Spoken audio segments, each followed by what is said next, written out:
മോഹൻലാൽ സുചിത്ര ദമ്പതികളുടെ മകനും നടനുമായ പ്രണവ് മറ്റുള്ള സ്റ്റാർ കിഡ്സിൽ നിന്നും തീർത്തും വ്യത്യസ്തനാണ്.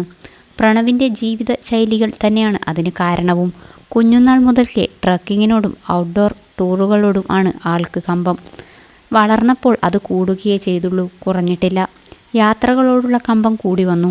ഓസ്ട്രേലിയൻ ലൈഫും ഊട്ടിയിലെ ബോർഡിംഗ് കാലവും ഒക്കെ ആ ജീവിതത്തെ സ്വാധീനിച്ചു എന്നാണ് അമ്മ സുചിത്ര മോഹൻലാൽ പറഞ്ഞതും.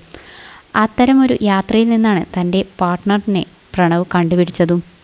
ഈ അടുത്താണ് പ്രണവ് പ്രണയത്തിലാണെന്ന് ആലപ്പി അഷ്റഫ് തുറന്നു പറയുന്നത്. അപ്പു ചെറുപ്പം മുതൽക്കേ ഇങ്ങനെയായിരുന്നു. ഭയങ്കര ഔട്ട്ഡോർ പേഴ്സൺ ആയിരുന്നു.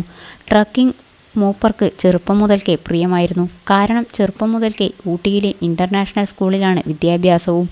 അവിടെയുള്ള കുട്ടികൾ ഇങ്ങനെയാണ്. ചെറുപ്പം മുതൽക്കേ ട്രക്കിംഗ് ഒക്കെയാണ് കമ്പം. ഒരുപക്ഷെ ചെറുപ്പം മുതൽക്കേ അങ്ങനെയുള്ള ലൈഫ് സ്റ്റൈൽ ആയിരുന്നതുകൊണ്ടാകണം പ്രണവും ഇങ്ങനെയായത്. 17 വയസ്സ് ഉള്ളപ്പോഴാണ് ഹിമാലയത്തിലേക്ക് പോകണമെന്ന് പറയുന്നത്. എൻ്റെ ഒരു സുഹൃത്ത് ഡൽഹിയിലുണ്ട്, അവർ ഹെൽപ്പ് ചെയ്യാം എന്ന് പറഞ്ഞിരുന്നു. എന്നാൽ അത് വേണ്ട, ഞങ്ങൾ ഒറ്റയ്ക്ക് പോകാം എന്ന് പറഞ്ഞ് പോകുന്നതും അവനാണ്. അങ്ങനെ ആദ്യ ഹിമാലയൻ യാത്ര അവനും സുഹൃത്തും ഒറ്റയ്ക്കാണ് നടത്തിയത്. യാത്രാനുഭവങ്ങൾ ഒക്കെ എന്നോട് പറയും. അന്നു മുതൽക്കേ തുടങ്ങിയതാണ് പ്രേമം. നാട്ടിൽ വരുമ്പോൾ എന്നോട് പറയും എന്നല്ലാതെ അവൻ്റെ യാത്രകൾ എപ്പോൾ തീരുമെന്ന് അറിയില്ല. സുചിത്ര പറയുന്ന വീഡിയോ ഇപ്പോൾ വൈറലാണ്. ഓസ്ട്രേലിയയിൽ പഠിച്ച ആളാണ് പ്രണവ്. ഫിലോസഫി പഠിച്ച ശേഷം എന്നാൽ ഇനി ടീച്ചിങ്ങിലേക്ക് പോകുമെന്നാണ് പാരൻസായ സുചിത്രയും മോഹൻലാലും കരുതിയത്. ഒരിക്കലും മക്കളെ പഠനത്തിൻ്റെ കാര്യത്തിൽ എന്നല്ല ഒരു കാര്യത്തിലും നിർബന്ധിക്കുന്ന ആളുകളല്ല തങ്ങളെന്ന് പലവട്ടം ഇരുവരും പറഞ്ഞിട്ടുണ്ട്.